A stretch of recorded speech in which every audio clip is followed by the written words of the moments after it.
All right, and welcome back to another episode of the This Week in Sports podcast. And it's been a minute. I've been gone for a while. Haven't really been uploading as many podcasts, but I'm coming back to it. Now I'm going to be uploading one weekly podcast, actually two weekly podcasts every week. One's going to be about basketball, one's going to be about football. And today's episode is going to be focusing on basketball. We're going to be talking about a lot about college basketball and a little bit about the NBA, especially the NBA in-season tournament that's going on right now. But before we dive into the NBA, we're going to be talking about the college basketball world first. And the college basketball season just started on Monday, and there were a ton of games on Monday. Not a lot of good ones, but when you have that many games, there are going to be some upsets, and there were some on Monday. One in specific that really stood out to me, so we'll get to that. Now, this first game that I really want to highlight was actually between two Power 5 teams, which is really rare in college basketball to have this at the start of the season, especially on the first day. Teams try to schedule really easy so they don't have to play their first game against a really good opponent. But Oregon and Georgia decided to play each other on the first day of the season, and it was actually a neutral site game played in Las Vegas, and the final score ended up being 82-71. Now, the Oregon Ducks had a little more trouble than I thought they would with this Georgia team, but still they got the job done. Oregon, I expect to be in the tournament come March, and Georgia, a team that I don't really expect to be anywhere near the bubble. And I don't know if this Georgia team is better than I thought or this Oregon team is a little worse than I thought, but I think it's that this Georgia team has improved from last year because they haven't played very well these last couple of years, so hopefully they can come back. But I still do expect them to be at the bottom of the SEC, while Oregon to be at the top to the middle. Another game that really caught my eye when looking at the scores on Monday night was actually an upset that I saw between Princeton and Rutgers. Now, I was expecting Rutgers to win this game pretty easily. I thought it would be a little bit of a challenge for this Rutgers team, but I thought they would handle this Princeton team pretty easily. But Princeton, who's coming off a Sweet 16 year, an appearance that they made where they beat number 2 Arizona last year and another team in the round of 32, they made it all the way to the Sweet 16, but they ended up losing there. But they have very few players back from that team last year, so I wasn't expecting as much from this Princeton team, and I did not expect them to beat this Rutgers team, but they ended up doing so 68-61. Two New Jersey teams fighting it out, and I still think Rutgers will have a good year this year. I think they'll be back in the bubble and might even make the tournament, but it wasn't a great start for them. Now they still have plenty of opportunities to do so, but it's a bit of a head scratcher here. Now, how good is Princeton? I don't know. We'll have to see in the upcoming games. They have some tough games coming up on the schedule. And another question that I have here is, did I overvalue Rutgers? I was expecting them to be in the middle of the Big Ten, have a chance to go inside the bubble, but I don't know. They didn't look good against Princeton. Another game that I just want to quickly mention here was this North Carolina versus Radford game that happened on Monday night. Now, North Carolina last year struggled in their first game against Gardner-Webb, and again this year they struggled again. And for about 25 to 30 minutes, they were really sweating out a Radford team that isn't very good. They ended up winning 86-70, got control late in the game, and picked up the win. Maybe it's just a wake-up call first game of the season, but we'll have to see. North Carolina, definitely a team I always like in the ACC, a blue blood, an iconic team, and they should definitely be back in March Madness this season, but versus this Radford team, they didn't. Another game that was a really interesting one just because it was on a neutral site and it was between two Power 5 teams on opening night was this USC versus Kansas State game. Now, Kansas State, a team that was actually ranked coming into the season, ended up falling to this USC team that really looked impressive. USC won 82-69. And Kansas State didn't play bad at all. They had some trouble shooting a lot, especially from the three-point line. But USC looked really impressive. The number 1 recruit in the country, Isaiah Collier, played fantastic. I think he had 27 points in this game, and he was really impressive. And so was Boogie Ellis, another guard for the USC team. He was impressive too. Had a bunch of points. And remember that Bronny James is on this team as well. So once he comes back, he had a cardiac arrest situation a couple months back, and he should be back before they get into the conference play around that time. And they're going to be dangerous come March. I like this team a lot. We're going to have to see what they do in the conference play. But this was a really impressive. And definitely the game of the night was this James Madison versus Michigan State Michigan State was ranked number 4th in the country coming into this game, and James Madison actually won, which was super impressive. James Madison was the preseason Sun Belt favorite, and while I liked James Madison coming into the season, I didn't think they had a chance at all at beating Michigan State. And this was no fluke at all. James Madison had the lead all game. I think only in the second half did they lose the lead for a little bit, but throughout the entire first half, I think James Madison had the lead for almost the entire first half. So James Madison completely was in control of this game. James Madison really played some tough defense and was able to wear out this Michigan State team. And as James Madison got into foul trouble in the second half and ended up losing that lead, and Michigan State started to take control a little bit, and I thought they'd finally run away with this game, James Madison kept coming back, and I thought they were going to get worn down and that Michigan State was going to win pretty easily. And I thought they were going to win, 5-10 points, and this game was going to be over. But still, James Madison kept fighting, kept making plays on defense and making shots on the offensive end, and they forced overtime and ended up beating Michigan State in overtime. Only the second time in their program history that they beat a top 25 team, and the first time ever that they've beaten a top 5 team in the country. Now, I do think Michigan State is a better team, to be honest with you. I think they just couldn't shoot at all. They went, I think, 1 for 20 from the three-point line. So that was a really rough game for them. But, I mean, this is no excuse. A top 4 team in the country, you should be able to beat a Sun Belt team, and they just couldn't get it done. Now, this win was actually huge for James Madison, and it's definitely the type of win that the committee is looking for. A team like James Madison that tries to get inside the bubble, this is a huge win for them. And for Michigan State, they're really going to have to prove themselves in the upcoming games. They really schedule a hard non-conference, and this was definitely not one of their hardest games. They play a lot of tough teams coming up, so they should be ready. One last game that I really want to highlight before we move on to Tuesday's games was an upset that I saw between a Big 12 team and a team that's not even in the Power 5. Oklahoma State and Abilene Christian. Oklahoma State ended up losing by I think about 10 points, so it was a pretty big upset. A Big 12 team that was expected to be in the tournament this year, losing on day one against a team that's definitely not expected to be in this year's tournament. So we'll have to see where Oklahoma State goes. And for Abilene Christian, it was a great win for them. Now that Monday is over, Tuesday, Wednesday, and Thursday were really light, so I'm going to get through those pretty fast. Tuesday had a couple of decent games. Indiana played Florida Gulf Coast. This game was played in Indiana, and Indiana actually had some trouble. I mean, it took them a while to finally win this game and run away with it. They ended up winning 69-63, but it was a struggle to get that win against a team that's not very good in Florida Gulf Coast. Another upset that happened on Tuesday was this Presbyterian versus Vanderbilt game. Vanderbilt, an SEC team, a Power 5 school, was definitely favored against Presbyterian, and they ended up losing by 6 points. The final score ended up being 68-62. So it wasn't a good showing for this Vanderbilt team, but hopefully they can bounce back from this.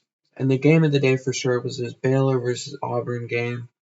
Baylor ranked 20th in the country, playing a pretty good Auburn team, so I was expecting a high-level game here, and that's exactly what we got. Even though Baylor was ranked and Auburn wasn't, Baylor was actually not favored in this game. Auburn was favored by 2.5 points, but Baylor ended up taking the win 88-82. Baylor ended up coming back in the second half with about 3 minutes left. They ended up taking this game and winning it. A really good showing for this Baylor team, who plays again on Thursday, so they only have a one-day turnaround before they play again. But this Auburn team looked really solid as well. Jahmai Broome had 16 points, so he played really solid for this Auburn team. And on the Baylor end, Jacoby Walter played fantastic, dropping 28 points. So it was a really good day for this Baylor team, but Auburn didn't look bad at all either. Alright, so that was it for all of Tuesday's games that need to be headlined. Now we move on to Wednesday's games, which was kind of lackluster as well. There were only 3 games that were decently interesting on Wednesday. The first one had to be this Florida Atlantic Loyola Chicago game. 2 teams that have actually made the Final Four since 2018, which is really surprising. Florida Atlantic did it last year. Loyola Chicago did it in 2018. Now, Florida Atlantic has most of their players coming back, so they were ranked pretty high going into the season, ranked number 10th in the country, and they showed that out there last night. Loyola Chicago, a young team, still rebuilding, from when they lost all their players to the draft and stuff like that, from their Final Four appearance. It's a really young team, and they're going to need to develop a little bit into the season. But they didn't look bad. Florida Atlantic just looked a lot better. Like I said, they had a lot of returning players. And I'm expecting Florida Atlantic to be back in the tournament for sure. They do have some upcoming non-conference games that are pretty tough as they play in an in-season tournament, or a multi-team event as they call it in college basketball. The final score ended up being 75-62, with Florida Atlantic winning this game. This was the first game of the doubleheader being held in the United Center in Chicago, Illinois. It was part of the Barstool Invitational that was going on. We'll get to the second game after this. But Loyola Chicago was in there in the first half, but by the time the second half rolled around, Florida Atlantic had gotten out to a big lead. But Loyola Chicago didn't look bad, especially for being such a young team. A lot of freshmen on the team playing their first game. They look pretty solid out there. I think they'll be in the middle or the top of the A-10 this year, while Florida Atlantic I think will definitely be first or second in the Conference USA and should earn a tournament spot. The second half of this doubleheader that was going on at the United Center was this Arizona State versus Mississippi State game. It wasn't a great game in terms of how close it was. Mississippi jumped out to an early lead and never looked back. Now Mississippi State was favored in this game by 3 points, but they ended up winning by 15. The final score ended up being 56-71, Mississippi State winning. Now I was expecting Mississippi State to win, but I was not expecting it by this much. Arizona State looked pretty poor. They weren't able to shoot the ball, weren't able to get some offensive rebounds, and overall they just lacked on the defensive end. Both these teams have easy games coming up in the next week, so hopefully they'll be able to get wins there, but we'll have to see where their season goes after this. And the last game that I want to mention that happened Wednesday night was an upset that I saw, UNLV versus Southern. UNLV was favored by 20 points in this game. A team that I really like in the Mountain West. They didn't perform very good last night. The final score ended up being 85-71, Southern winning an upset. Southern had the lead the entire game and never looked back. UNLV just couldn't shoot. They were making bad passes and bad plays all over the court. Southern was taking advantage of those opportunities and ended up running away with the game. UNLV was really a team that I liked. I thought they were going to be at the top of the Mountain West. But after seeing their first game this year, I don't really know if I can back that up. We'll have to see in the upcoming games. It's only day one, so hopefully they can improve. Now that concludes all of Wednesday's highlights. Now we're going to move on to Thursday's big games. There were only 2 for Thursday, so it was a pretty lackluster day as well. Wait until we get to Friday where there were a bunch of games to highlight. But on Thursday, the first game I want to mention was this James Madison versus Kent State game. James Madison, you might remember earlier in the podcast talking about how they beat Michigan State. Well, they're now 2-0 because they beat Kent State, a really good team as well. They beat Kent State 113-108 in double overtime. James Madison was actually down most of the game. They ended up coming back at the end of regulation, hit a game-winning shot, hit a game-tying shot to tie this game to take it to overtime. Then in overtime, Kent State was down. They came back, hit a shot to tie it, to send it to double overtime. And then finally, in double overtime, James Madison was able to win and extend that lead so they could go to 2-0. Now, even though James Madison beat Michigan State on the first day of the season, James Madison was still not favored in this game. Kent State was favored by 4 points in this game, but James Madison is really exceeding expectations this year. They should be a really solid team in the Sun Belt. The second game that I want to mention was the St. Mary's the St. Mary's versus New Mexico game. Now, I thought St. Mary's coming in, ranked number 23rd in the country, was going to have a little more trouble with this New Mexico team, but they ended up running away easy with it. They beat New Mexico 72-58, and St. Mary's had a lead throughout the game. At halftime, they had a 15-point lead, so they were never in danger of losing this game. St. Mary's, a really good team. I think they'll be back in the West Coast Conference Championship to play Gonzaga like it is every year. They do have some tough non-conference opponents coming up, so we'll really get to see if they can compete in the NCAA tournament when they play those teams. They have Utah, Davidson, Boise State, and San Diego State all coming up on their non-conference schedule. So it's going to be a pretty couple hard weeks for them, but we'll see if they can get through it undefeated. Now we get to Friday. Now Friday was definitely the most exciting day out of the week in college basketball, even beat out opening day. A lot of great games on Friday. And we also had our first bracketed event going on. Now, if you don't know, in college basketball, at the start of the season, especially during Thanksgiving time, they have these bracketed events. It's a great chance for teams to showcase themselves and for some great matchups, non-conference matchups to go down. So we had our first one happen on Friday. This was a 4-team event between Clemson, UAB, Maryland, and Davidson. And in the first round, Maryland and Davidson played. And I really thought this was Maryland's tournament to lose. But Davidson played a great game. They were shooting well all game. Their defense was on point. And they were just hustling around the court. And Maryland looked slow. They looked kind of out of place. Maryland favored by 12 points in this game, but Davidson ended up taking the win to move on to the Asheville Championship. Davidson ended up winning by 3 points, 64-61. Now, Maryland did have a shot at the end, but it was a half-court heave, and they couldn't get anything up in time. But this Davidson team looked impressive. They move on to the championship, while now Maryland moves on to the 3rd/4th place game. So even though the team lost, they're still not out. They'll have another consolation game. The second game in the bracketed event that I was talking about, the Asheville Championship it's called, was this Clemson versus UAB game. Clemson ended up winning by 1 point, 77-76. This was a really exciting game. UAB had the lead late, but Clemson ended up taking over, winning this game by 1 point. But UAB played fantastic in this game, especially against a Power 5 opponent in Clemson. UAB moved from the Conference USA to the American Athletic Conference, and they looked good. UAB hit a shot with 9 seconds to take the lead by 1 point, but Clemson came down, got fouled, and hit both free throws to win the game. Now, the biggest game of the day was definitely this Arizona versus Duke game. Arizona coming into the season ranked number 12. Duke coming into the season ranked 2nd overall in the country. Both these teams won in their first game, and this is going to be a big test, especially for this Arizona team.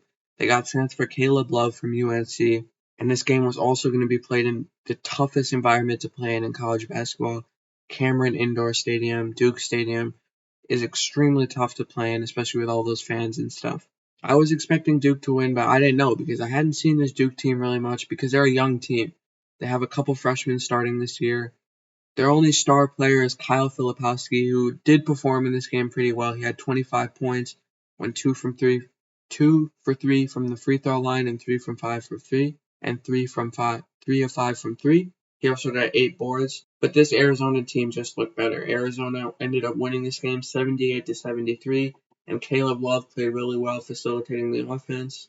But I didn't think Duke looked bad at all. I mean, they kept this game close the entire way down. Jared McCain, the top freshman in the class, committed to Duke last year, played his second game with his Duke team, played really well, had some good assists, 5 assists in this game actually. Like I said, Arizona ended up winning this game by 5 points. And no team ever got a real lead in this game. Arizona did have a bit of a lead at halftime, but then Duke started coming back. And Duke actually had the lead within the last 5 minutes. Arizona just played better with those last 5 minutes. It was actually a 1-point game with 6 seconds left. So Duke didn't play bad either, but Arizona looked really impressive. They're going to have a tough schedule in the Pac-12, playing some tough teams like Oregon, USC, and UCLA, which is always a tough team for them to play. But we'll have to see. I think they look really good, and I think they definitely could be a 1 seed this year. Now, these next 3 games are all ACC versus SEC matchups. The first one I want to talk about is this Virginia-Florida game. Virginia, a team that I expect to be at least in the bubble, maybe even make the tournament, beat this Florida team. The final score ended up being 73-70. Florida had a couple times where they had the lead, but Virginia had the lead for almost the entire game. Virginia goes to 2-0 with that.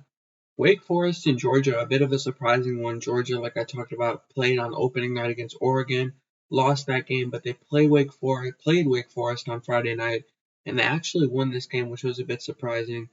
I was expecting Wake Forest to win this one, but Georgia ended up winning by 3 points. Final score ended up being 80-77. And the final ACC-SEC matchup I want to talk about was another close one. All of these 3 have been really close games. Was South Carolina versus Virginia Tech. South Carolina improves to 2-0 with a 79-77 win over VTech, and Virginia Tech falls to 1-1. Now, Virginia Tech, I was expecting to win, so South Carolina kind of pulled off the upset. Wasn't really an upset, but South Carolina did look good in this one.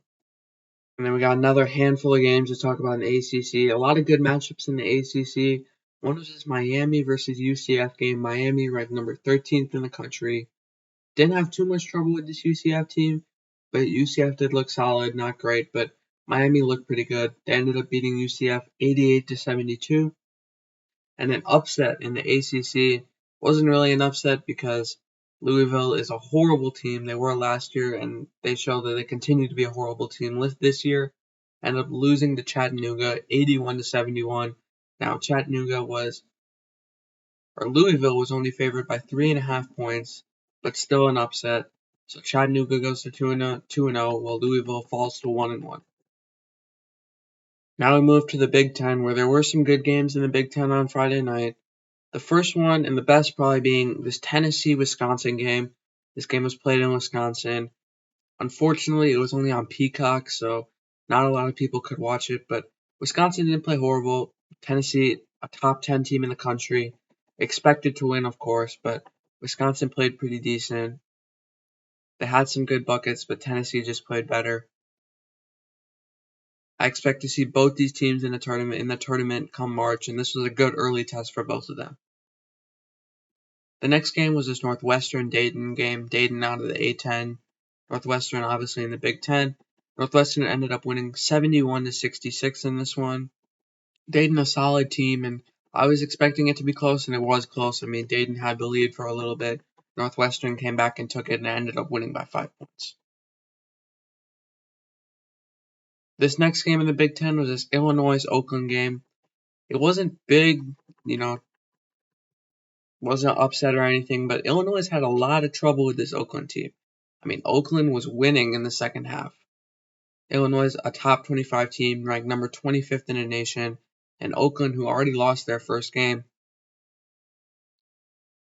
It was a bit of a surprise to see Illinois even close to Oakland, but trailing them was a different story. I mean, eventually Illinois got back and ended up winning this game 64-53, but it was a bit of a scare for this Illinois team. And the last game I want to mention in the Big Ten that happened was this Texas A&M Ohio State game. Another game on Peacock, so a lot of people couldn't watch it. Texas A&M ranked 15th in the country coming into this game. They played at Ohio State, so it was going to be a rough game for this Texas A&M team, a hard matchup for them, especially playing in Ohio State Stadium. But they ended up getting the job done. The final score ended up being 73-66. It was a close game throughout, but at the end, Texas A&M was able to recapture that lead and take the win. In the Big 12 on Friday night, you also had some games that I want to mention really quick. The first one being this BYU-San Diego State game. San Diego State coming into the season, they're number 17th in the country, end up falling to BYU by 9 points. The final score ended up being 74-65. BYU, a team coming from the West Coast Conference, coming to the Big 12, so they're going to have a lot more harder competition in the Big 12, playing teams like Kansas and Texas. And they look solid in their first two games. They're 2-0. And for San Diego State, coming off a Final Four appearance, they didn't look horrible in this game, but I was expecting more out of them. I was at least expecting it to be a really, really close game if they were going to lose versus BYU, and it was a bit of a shocker because BYU had the lead for the entire game, didn't look back, and ended up beating San Diego State by 9 points. We'll have to see what BYU does come conference play when they have to play these tough teams, but I'm expecting them to play pretty well and get some good wins in the Big 12. Hopefully they can make it to the tournament this year, and being in the Big 12, they can definitely boost their resume by getting some good wins. One more game I want to highlight in the Big 12 before we move on to the SEC is this West Virginia versus Monmouth game. West Virginia was favored by 14.5 points, but ended up losing by 8 points. West Virginia falls to 1-1, and that was another upset I saw in the Big 12. Kind of like that Oklahoma versus Abilene Christian game. West Virginia team that I thought was going to make the tournament. Obviously, they have Bob Huggins as their head coach, who's a really good coach. So I was expecting them another year they were going to make the tournament again. They're usually an 8 or 9 seed, and I think they were going to do that again, but I don't know. They didn't look good in their second game of the season. They fall to 1-1. Now I move to the SEC, where I've almost already mentioned all the games because it's a non-conference, and we've already talked about all the other conferences. But there was one game I didn't mention. It was this Memphis versus Missouri game. Memphis, a decent team, definitely one I think could get in the tournament this year. We'll have to see. I mean, they played some good teams in the American Athletics, so we'll have to see how they do. But Memphis ended up taking a win against Missouri. They go to 2-0 while Missouri falls to 1-1. The final score ended up being 70-55, so Memphis had the lead throughout, never gave it away. But they did get a bit of a scare in the first half from Missouri, as Missouri was up 7 points going into the half, but they came back in the second half roaring, and they outscored Missouri by 22 points in the second half and got the win by 15 points. So that basically concludes all of Friday's games. That was the big majority of them, all the good games that I saw on Friday. There were a lot of good games on Friday, and we definitely got to see a lot more out of some teams, seeing how they play. And it's good for these teams to schedule some hard games non-conference. It really shows that they're not scared to play these teams and that they're ready. Now I move on to Saturday, which Saturday was probably the worst day out of all these days for college basketball. The only game that I saw that was even anywhere interesting was this Long Beach State versus DePaul game. DePaul ended up losing this game, but DePaul is a horrible school in the Big East, so it wasn't that big of a surprise. DePaul already 0-2 in the Big East, so I mean, again, they're looking at a season where they're going to be last in the Big East. Them and Georgetown are usually the last two teams in the Big East, and I think it'll be this like that again. The final score ended up being 77-73, Long Beach State winning. Long Beach State goes to 1-1 while DePaul falls to 0-2. So that was basically it for all of Saturday's games. I'll get to Sunday's games when I upload my next podcast, so you'll get to see the end of the Asheville tournament, who won that, who took third, who took first, and a lot of upcoming multi-team events coming up where there's going to be some bracketed tournaments, some good bracketed tournaments, especially coming up on Thursday. We have the Charleston Classic, and there's another 8-team event going on, so that's going to be exciting. And we also have the Big East Big Ten conference matchups that they do every year, where a Big East team will always play a Big Ten team at the start of the season. There's some good matchups in there, so that'll be interesting to see. But there weren't too many games on Saturday just because of college football, which I'll get into my other podcast. This one's only about basketball. So now that we're all done with college basketball, we're going to move on to the NBA, which just started their in-season tournament, so let's talk about that. Now, before we get to all the in-season tournament stuff, I'm going to take you through some news and notes of what I put down for what happened in the NBA this week besides the in-season tournament. So one of the biggest things that happened was that Jamal Murray is going to be out 3 to 4 weeks with an ankle injury. He suffered this injury on November 4th, and he's still with the team and all that, but he's going to be out for the next 3 to 4 weeks, which is a big deal. Jamal Murray is the second man for this Nuggets team. He brought them to a championship with Jokic, and he's going to be out for a couple weeks now, so that Jokic is going to have to run the team on by himself. Tyler Hero is out with an injury for 2 weeks with an ankle injury. He's actually the Heat's leading scorer so far this season, and he's out for 2 weeks. He suffered this injury on November 8th on a road game win. And Cameron Thomas, who's averaging over 33 points this season, is out 2 weeks with an ankle injury as well, just like Tyler Hero. He is the Nets' leading scorer. He got this injury against the Clippers on Wednesday, and that's a big deal for this Nets team, especially because Thomas is averaging 33.3 points a game, I think, so that's a pretty big deal. He's been one of the biggest surprises this NBA season. And also, number 2 pick Scoot Henderson is going to be out for 2 to 3 weeks with an ankle injury as well. He had an MRI on it, and it revealed that his bone is bruising, so he's going to be out for 2 to 3 weeks. And then one other big thing is that Kelly Oubre Jr. suffers a broken rib after being hit by a vehicle on Saturday night. He was released from the hospital, is in good condition, but he did get hit by a vehicle, and he's going to be out for a little bit. We don't have any time. We don't know when he's going to be back, but he's going to be out for a long time because this is a big deal. A broken rib is going to take some while to heal and all that, so he's going to be out for a little bit. And then one more note before we move on to the in-season tournament was there was actually a regular season game, played in Mexico City this week. It was the Dallas Mavericks versus the Atlanta Hawks, and the Hawks ended up winning by, I think, 2 points in that game. Or no, it wasn't the Mavericks. It was the Magic versus the Hawks, and the Hawks ended up winning by 2 points with Trae Young hitting a game-winning shot, or a game-clinching shot. So now we move on to the in-season tournament that's been going on. I'm going to give you a little bit of a rundown on what the in-season tournament is for people that don't know that yet. So all 30 teams in the NBA have been randomly drawn into groups of 5 within their conference based on win or loss records from the 2022-2023 season. So beginning November 3rd and continuing through the Tuesday, November 28th, each team will play 4 group play games on tournament nights, what they call, and they'll play one opponent against each opponent in its group. So they'll play against each opponent in their designated group with 2 home games and 2 on the road. Now, if you get first in your division or group, you'll be advanced to the knockout round. As well, there are 2 wild cards, the teams from each conference with the best record in group play. So it's going to be 8 teams total in knockout rounds, and then from there it's just going to be an 8-team tournament.